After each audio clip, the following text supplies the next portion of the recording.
Howdy folks, this is Father Dugan 9000 here, and welcome to a special episode of Game Finish Trios, that series where I talk about the games I have played and beaten as part of the Game Finish Challenge from the Hardcore Gaming 101 forum. I talked about this at the end of last week's episode, but things are going to be a bit different today. Up until now, all of the games that I talked about were originally played and written about back in 2021, and I had left out a good few games from this series of videos because the write-ups I'd done for those games were quite small. Usually they'd be a tiny little paragraph, or the write-up was more focused on technical stuff that I didn't think was interesting enough to include in these videos. Till now. I left out about 15, 17 games in total, and I figured that it'd be a nice way to cap off the year by collecting all those write-ups I'd left out. I thought it'd be a nice bonus as well for people who have stuck around until now by giving y'all a surprisingly large episode, really large, and one that has a bit more unscripted rambling as I try to find more things to say about these games in general and in retrospect, since these write-ups are, at least 2 years old. I hope you dig it. Today's games were originally logged from the 14th of April to the 30th of December 2021.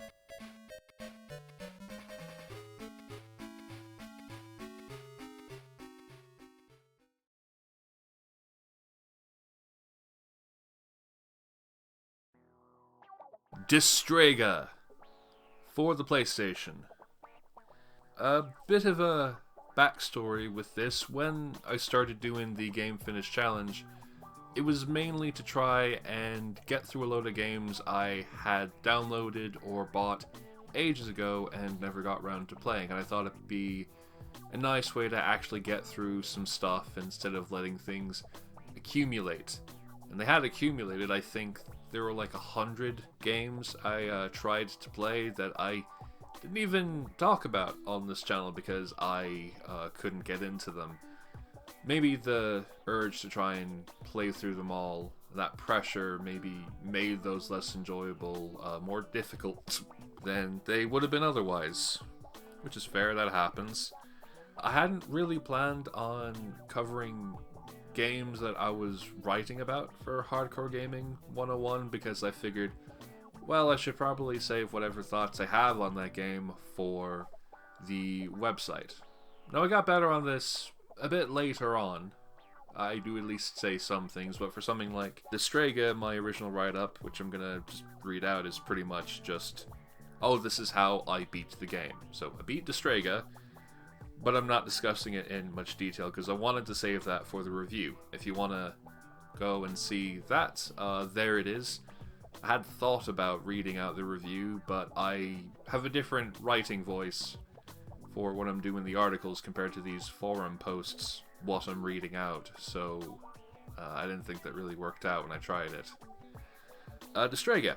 It's a 3D fighter designed by Omega Force, the team that is best known for doing the Dynasty Warriors games, and it's focused on characters firing different kinds of energy attacks with combinations of square, triangle, and circle. I played through the arcade mode as all 12 characters, both to just see how they are and also to get plenty of screenshot material for the article. There is a story mode, which I did also play, but I think doing this in specific, I realized I kind of prefer arcade modes to story modes in fighting games. Not in a mutually exclusive one or the other has to exist, not both. It's more that an arcade mode has you playing as one specific character the whole way through, and that way I feel like I can get a better grasp of how that character plays in a setting that doesn't demand, oh, now you're playing as a completely different character, and also there's going to be a few cutscenes in between, so there'll be a bit of a break between fights, that sort of thing. I think it lets me get a more intimate understanding of how everybody plays and techniques that I can use and all that jazz, and, story modes are cool. It's a nice way of getting into the game more easily if you're not into fighting people all the dang time, if you prefer more of an RPG kind of element to your thing. ThorHighHeels did a really quite excellent video on single player modes in fighting games quite a few years ago now that I defo recommend giving a look. I think Destrega is one of the games I actually mentioned. Yeah, Destrega. I guess the article's been up for like nearly 2 years or something, so I can say that Destrega is a cool game. Defo give it a look if you're into your fully 3D, albeit presented from a sort of isometric or orthographic perspective. Don't know what the term is, but it's there. Destrega. Hell yeah.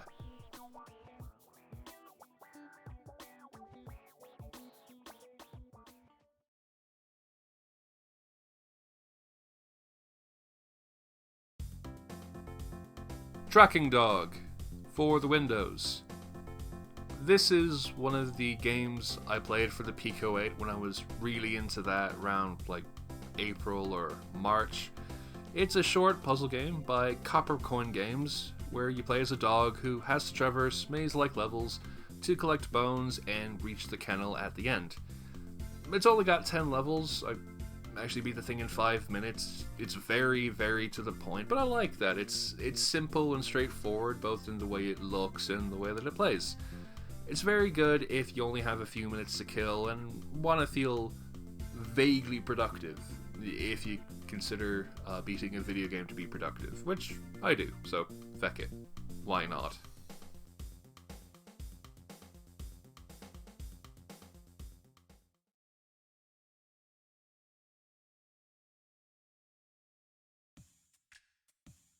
Ninjoe in the Dragon's Lair for Windows. This is another Pico 8 game. It's a short but pretty neat platformer by QB Games / Pixel Shock for the Toy Box Jam of 2020. In it, you survive challenging rooms while collecting coins and dodging enemies. The art style's quite good, and it always makes it clear where you need to go, while the controls make going there feel just right. It's a nice game to look at and a nice game to play. Heck yeah.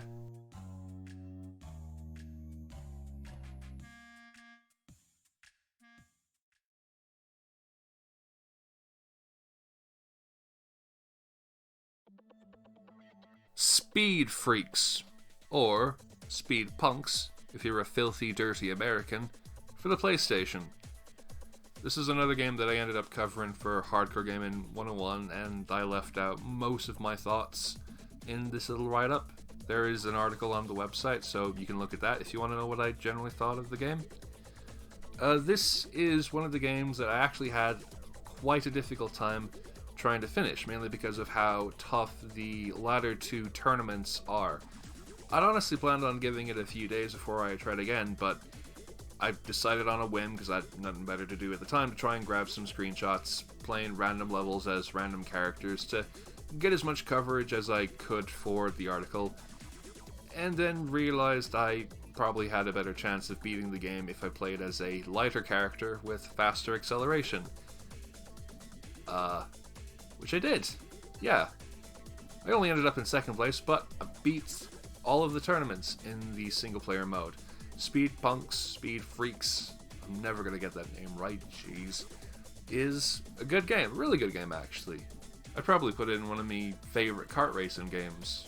I don't know if it's quite at the top. That's defo taken by the old Crash Team Racing and probably Sonic and Sega All-Stars Racing. The original one not transformed because I am a weirdo. But, you know, this defo rivals Konami Krazy Racers on the GBAs, being like, this is just good. Quite a bloody good game. And I defo say give it a look if you're into the old kart racers, but want one that's got a bit more challenge, needs a bit more skill to come out on top. Give it a look.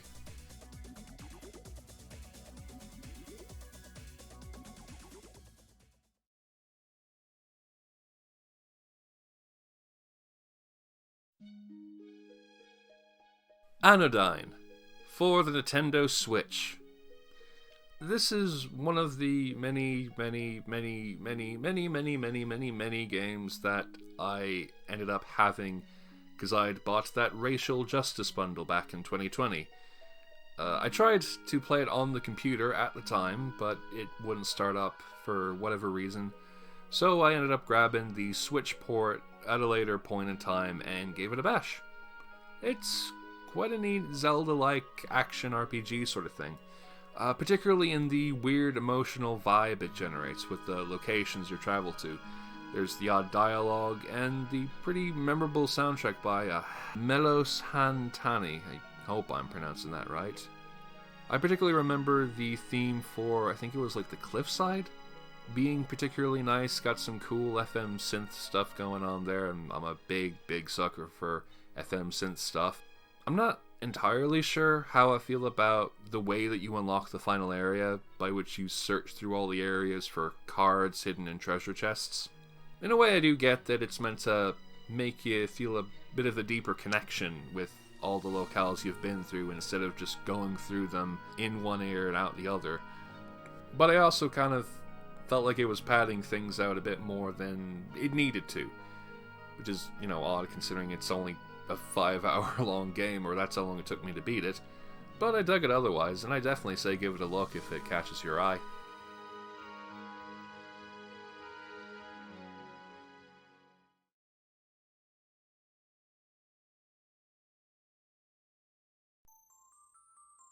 Toree 3D for the Nintendo Switch.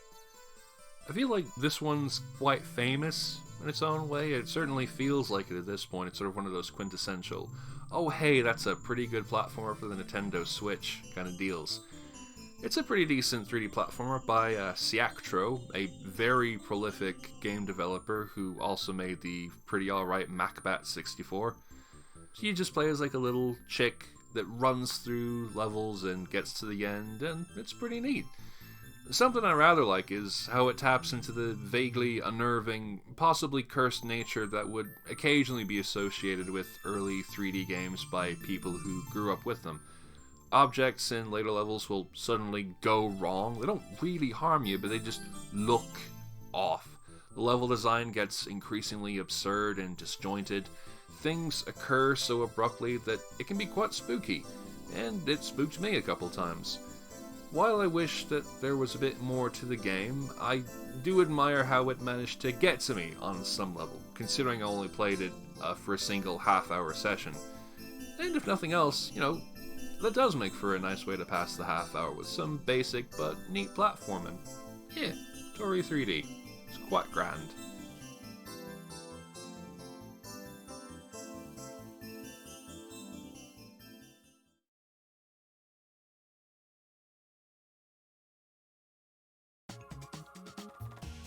Konami Krazy Racers for the Game Boy Advance. When I originally wrote this forum post, the day before ended up being unexpectedly busy and stressful, and I ended up playing a couple games for a while to try and help calm me down. Now, I'd previously played a good bit of Krazy Racers at the start of the year, but I gave up after a while thanks to some incredibly tough time attack challenge in Magma Castle 1. But now I downloaded it again and was playing it on a stressful day, and I figured, look, I might as well give it another shot. You only take about 10 minutes to complete a cup.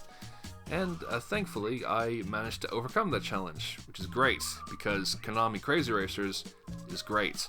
It is a really, really good kart racer, one of my favorites, as I mentioned earlier on in the Speed Freaks bit of the show, with great controls, solid level design, and a nice breezy pacing that makes it excellent for quick plays. Really, just a feckin' great handheld racing game. Yes!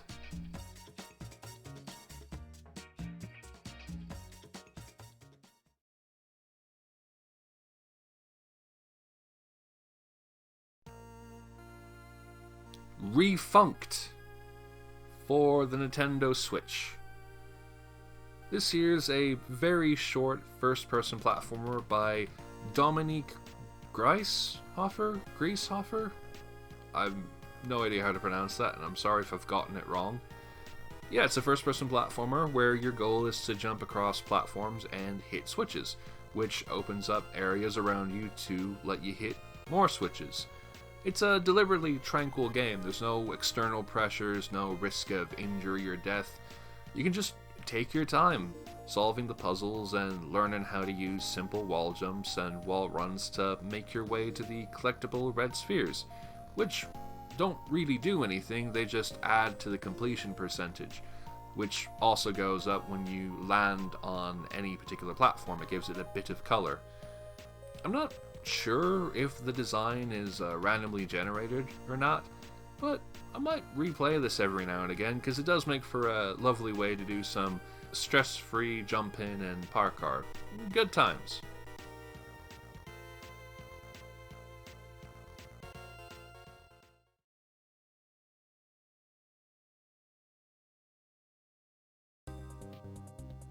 F-Zero for the Super Nintendo Entertainment System, SNES. I've never properly played this one. I think it was one of those famous Super Nintendo all-time classics that I tried for like 5 minutes about a decade ago and didn't really think much of it and never thought to try it again.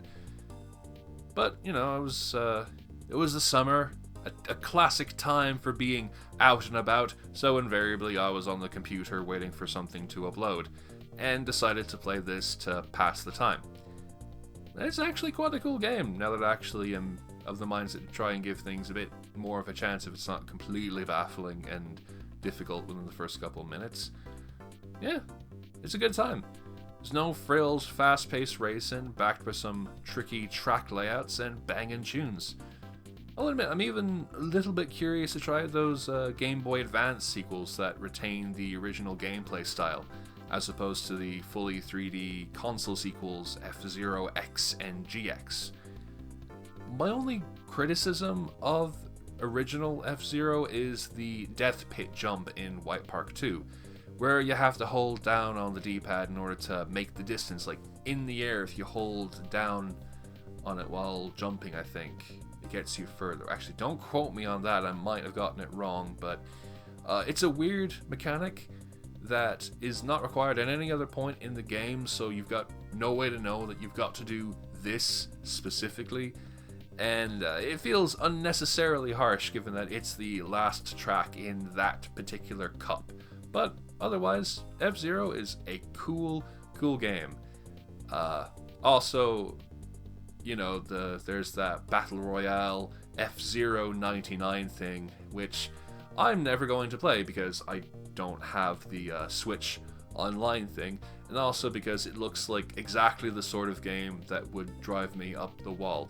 I appreciate how insane it is, having that many cars on the track at once, but it looks like it would be absolutely unplayable unless you're the goddamn Buddha or something.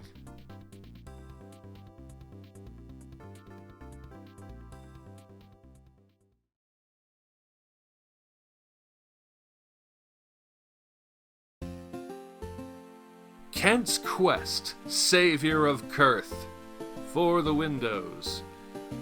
Or the Pico 8, rather, because, hey, it's Pico 8 time again. I hadn't checked the Pico 8 game shop for a while, so I decided to give this thing a bash.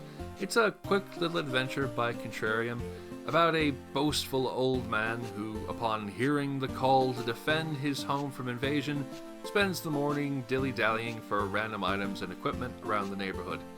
The man is such a self-righteous blowhard, and his dialogue expresses that amazingly well. You're just running around and grabbing items or talking to people, but it's also a pretty funny, if short story, with a conclusion that had me smiling a good bit. Definitely worth checking out, especially since, you know, it's only like 10 minutes long or something like that, but it's a fun little adventure game. Heck yeah.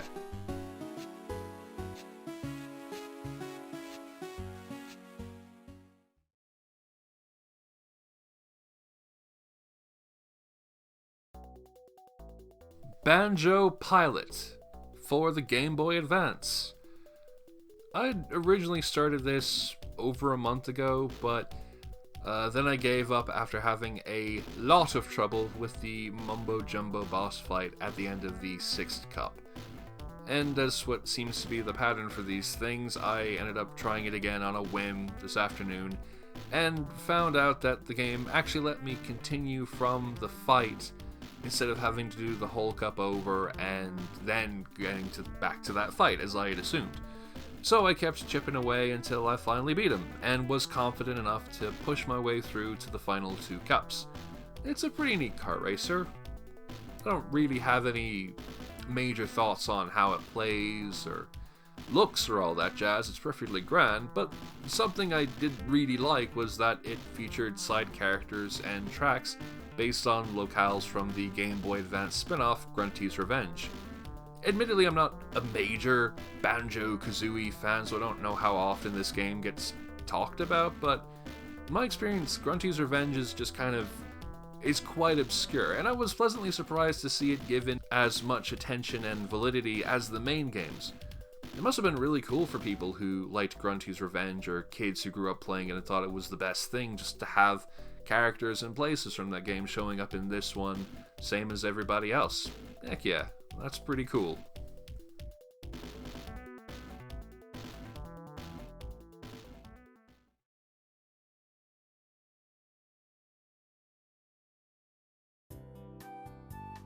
Quake Mission Pack 1, Scourge of Armagon, for the Nintendo Switch.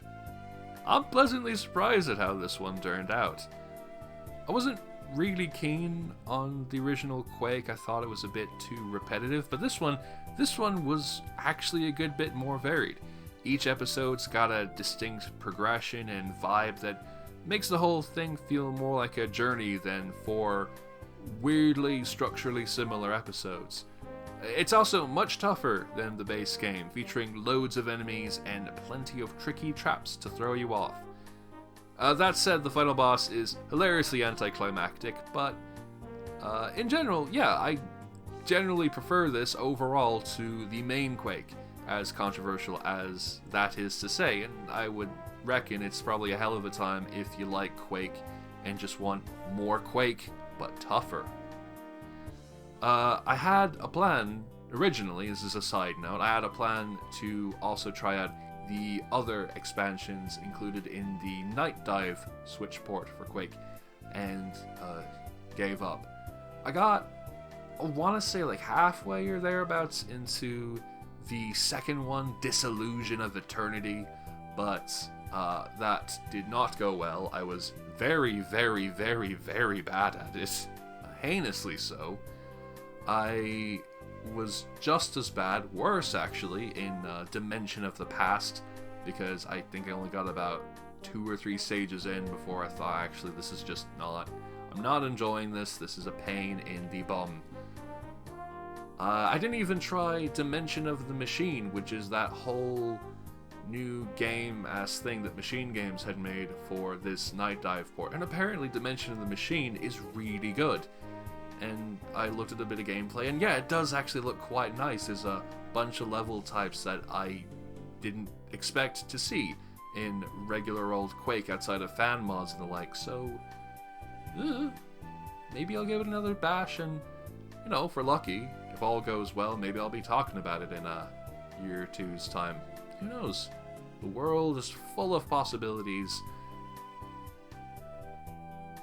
That sentence was going to continue, but I didn't know how to continue it. So we shall move on. Yes.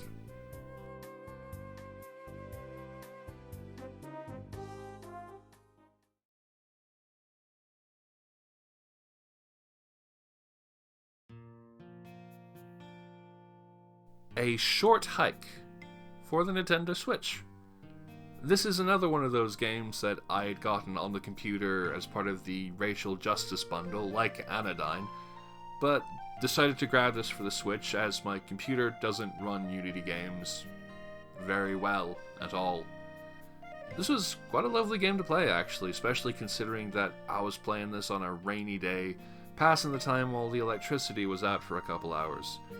It was nice just wandering around, talking to characters with some short and sweet dialogue, discovering seashells and other little things, and doing various one-off activities that still I just really greatly enjoyed.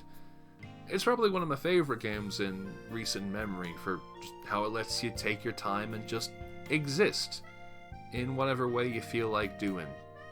It's a really nice, cozy kind of game. Good stuff.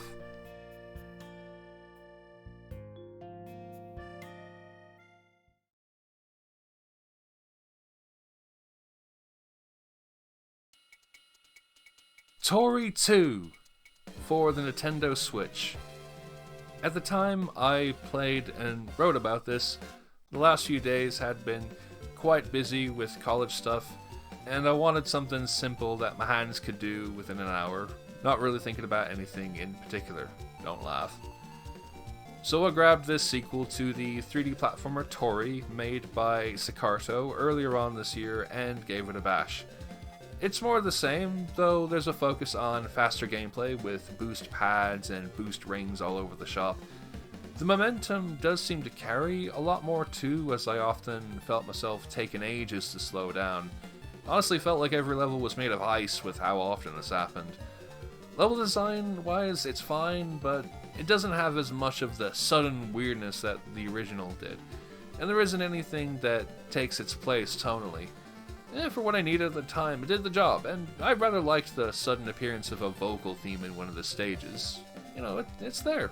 It's a neat enough little game, but yeah, not for me. I did play a couple more Toree games in the future, but the series is just one of those, it's nice to revisit, but it's more of a, ooh, that's nice, like a episode of a telly show you sort of like, rather than something you're passionately into, or me. I don't know why I'm describing me stuff in the second person. That's very odd.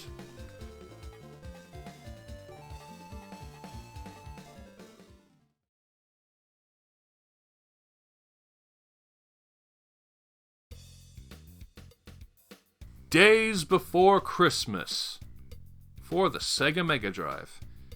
This is one of those games that I played in covering for the website. I pitched a bunch of European developed games, and one of them was this Christmas-themed platformer by Norwegian developer Funcom Oslo, who later made stuff like the adventure game The Longest Journey and the Age of Conan MMO.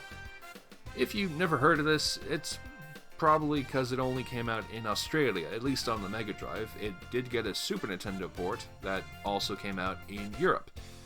I've even heard some people say this game was cancelled while doing research. That's how obscure it is.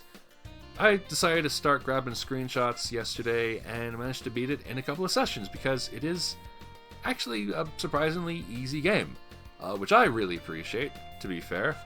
That won't be everyone's cup of tea, that's fair enough, but yeah, I beat it about an hour or thereabouts, and I quite liked it.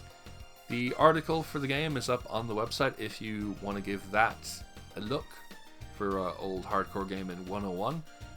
But yeah, I enjoyed this game, and I'm happy that I chose to cover it for the website. Good times.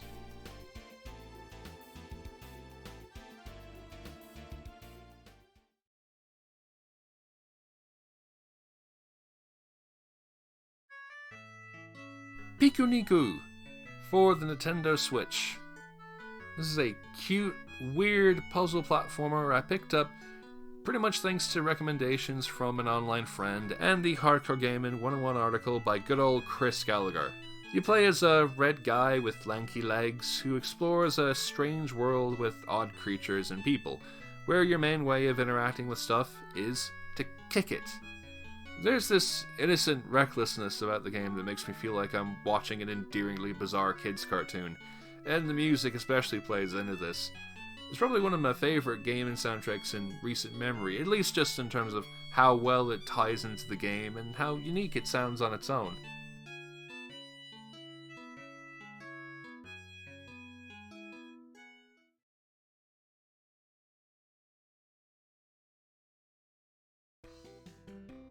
Super Metroid for the Super Nintendo Entertainment System, that one.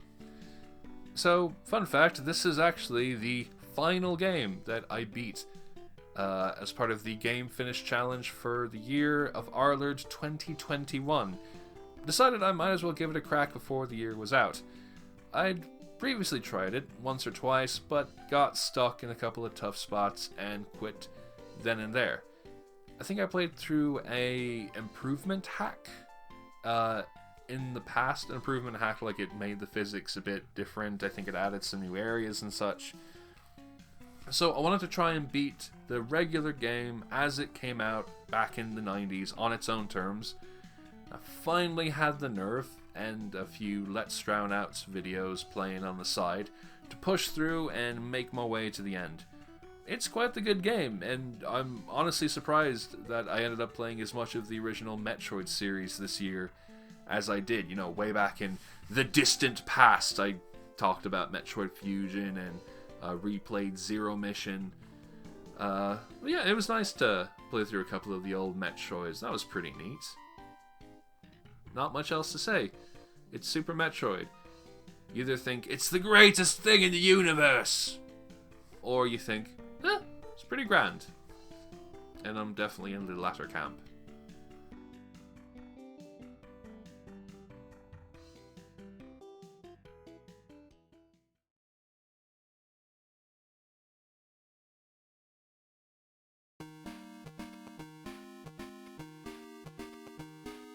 And with that, we've wrapped up the big bonus episode for 2021, and in general, all of the games I had played and beaten in 2021.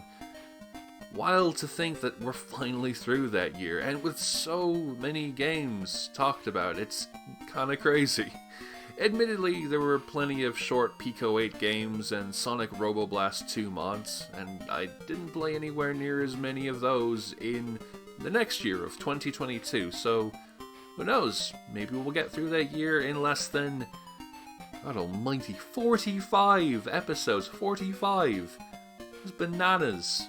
This has lasted longer than some feckin' sitcoms. Well, I hope, like those sitcoms, you've enjoyed watching this, and that you'll tune in for the next episode, and for the next year of Game Finish Trios, as we head into 2022, that brave, new-ish world.